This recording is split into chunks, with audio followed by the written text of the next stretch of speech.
दोस्तों आज की जो रेसिपी है ना वो दिखने में जितनी सुंदर लगती है ना वो खाने में उतनी ही टेस्टी और न्यूट्रिशन से भरपूर है। तो चलिए बनाते हैं नटी चॉकलेटी ओट्स बार। स्वागत है आप सभी का मेरे चैनल होममेड बाय श्वेता पे।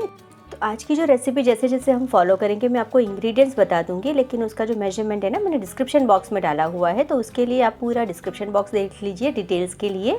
तो यहाँ पे मैंने लिए हुए हैं रोल्ड ओट्स, तो वो भी मैंने कौन से ओट्स लिए हैं मैंने डिस्क्रिप्शन बॉक्स में उसका लिंक भी डाल दिया है। उसमें हम मिलाएंगे आधा टीस्पून जितना सिनेमन पाउडर। अगर आपको सिनेमन पसंद नहीं है तो आप जायफल डाल सकते हैं या फिर आप इलायची का पाउडर भी डाल सकते हैं। तो ये मैंने इसमें डाल दिया है फॉर द फ्लेवरिंग। अब ये मैं जो कर रही हूँ ना वो उसको टेस्टिंग कर रही हूँ कि आपको कब तक उसको गर्म करना है। एक तो उसका कच्चा स्मेल निकल जाए तब तक आपको उसको धीमी आंच पे पकाना है, और उसके बाद आपको टच करके देखना है, आपका हाथ पे अच्छे से गर्म लगने लगे तब आप उसको निकाल के ठंडा होने के लिए रख दीजिए।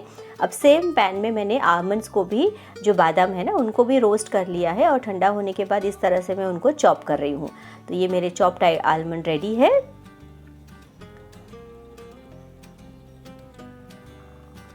ये जो टूल मैंने यूज़ किया है उसका भी लिंक मैंने डाला हुआ है, अगर आप चाहे तो उसको खरीद सकते हैं, बहुत ही यूज़फुल टूल है। तो मेरे मेरे ओट्स भी जो है अभी ठंडे हो चुके हैं, तो उसमें से मैं क्या करूँगी ऑलमोस्ट 60 to 70% जितने ओट्स को मैं पाउडर फॉर्म में बना दूँगी, उसका आटा बना दूँगी, और बाकी के 30 या 20% जितना जो है वो मैं एज इट इज़ उसको फुल फॉर्म में यूज़ करूँगी। ठीक है, तो यहाँ पर मेरा पाउडर बन के रेडी है।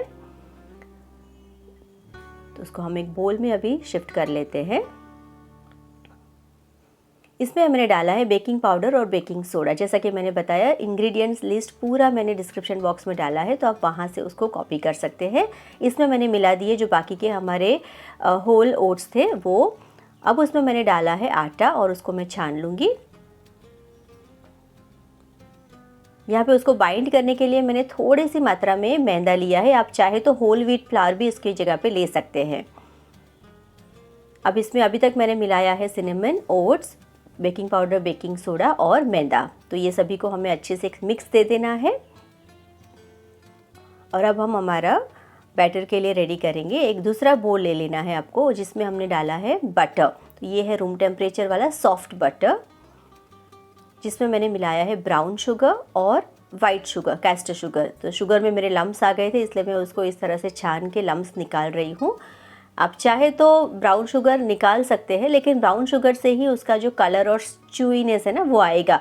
तो मैं रिकमेंड करूँगी कि आप ब्राउन शुगर यूज़ करें, उसको स्किप ना करें। और वाइट पाउडर शुगर की जगह पे अगर आपको कास्टर शुगर मिल जाता है तो वो भी बढ़िया है। तो ये देखिए थोड़ी देर फेंटने के बाद इस तरह से स्मूथ बैटर जैसा रेडी हो चुका है, और मेरा जो ब्राउन कलर है उसमें आ गया है ब्राउन शुगर की वजह से। इसमें हम मिला लेंगे हमारे सारे के सारे ड्राई इंग्रेडिएंट्स। अब बिफोर मिक्सिंग हम क्या करेंगे, इसके अंदर आमंड्स मिला देंगे और उसे आटे से इस तरह से कोट कर लेंगे पहले, ताकि वो अच्छे से डिस्ट्रीब्यूट हो जाए पूरे बैटर में। अब ये मैंने ले लिया है चॉकलेट चिप्स, जो छोटे छोटे चॉकलेट चिप्स मिलते हैं बाज़ार में इजीली, वो मैंने 50 ग्राम जितना लिया है। और ये है चॉकलेट चंक्स, मतलब कि आपके पास कंपाउंड का जो ब्लॉक है उसको आप छोटे छोटे टुकड़ों में काट दीजिए। मैंने जो लिया हुआ है वो चॉकलेट बटन्स लिए हैं वैन हुटेन ब्रांड के। तो आप कुछ भी आपके पास अवेलेबल हो वो उसमें डाल दीजिए थोड़ा, और उसको चॉकलेटी बनाने के लिए। अब ये जो दूध है 30 to 40 ml तक का दूध आपको लेना है, जिसमें आपको 1 टीस्पून जितना विनेगर मिला के उसे कर्डल कर देना है, मतलब कि उसका बटर मिल्क बना देना है। और अब मैं उसे सभी के साथ मिक्स कर रही हूँ। इसी बैटर में आप इस जगह पे चाहे तो वैनिला भी डाल सकते हैं, मैंने अभी स्किप किया हुआ है क्योंकि मैंने ऑलरेडी इसमें सिनेमन का फ्लेवर डाला है, तो मुझे वैनिला का फ्लेवर इसमें नहीं चाहिए, लेकिन आप चाहे तो इसे डाल सकते हैं। देखिए अभी दूध मिक्स करने के बाद हमें बिल्कुल रनी बैटर नहीं बनाना है, एकदम सॉफ्ट वाला मिक्सचर रेडी करना है, बिल्कुल स्टिफ वाला भी नहीं करना है। तो आप दूध का प्रमाण 1 या 2 चम्मच जितना ऊपर नीचे कर सकते हैं। अब मैंने 5 मिनट शीट को 7 इंच के इस एल्यूमिनियम स्क्वायर पैन के अंदर, मोल्ड के अंदर इस तरह से काट के अच्छे से सेट कर लिया है। इसमें हम अभी अपना जो बैटर बनाया है उसे स्प्रेड कर लेंगे अच्छे से, और स्पैचुला या फिर किसी ग्लास या किसी कटोरी की मदद से आप क्या करेंगे, इसे इवन आउट और फ्लैट कर देंगे अच्छे से। आपको ध्यान रखना है बहुत दबाते हुए इसको अभी आपको सेट करना है आपके मोल्ड में। अब इसके ऊपर मैं थोड़ा सा और लुक में अच्छा दिखे इसलिए मैंने जो चॉकलेट चंक्स मेरे बचा के रखे थे वो उसके ऊपर डाल रही हूँ। आप चाहे तो आलमंड्स भी इस पर डाल सकते हैं। इसे हम बेक करेंगे 35 मिनट्स के लिए 180 डिग्री के प्री हीटिंग अवन पे। ये देखिए बेक होके आ गया है और ये बहुत ही अच्छा लग रहा है। 10 मिनट के बाद मैंने इसको मोल्ड में से निकाल के वायर रैक पे ठंडा होने के लिए रख दिया था। आधे घंटे के बाद ये कम्प्लीटली ठंडा हो चुका है। तो ये देखिए मेरा जो चॉकलेट बार का जो पूरा स्लैब है वो रेडी है। अब हम इसे बार के शेप में काटेंगे, तो उसके लिए मैं चॉपिंग बोर्ड ले रही हूँ। आप चाहे तो इसके 2.5 इंच के 3 बाई 3 ऐसे करके 9 पीसेस भी बना सकते हैं। मैंने इसको ऑलमोस्ट 1.25 इंच का रखा है, 1.5 से 1.25 इंच के बीच में। और इस तरह से मैं उसके छोटे छोटे टुकड़े काटूंगी ताकि मुझे 12 पीस मिल जाए। आप चाहे तो इसका ही 9 पीसेस का स्लैब काट सकते हैं।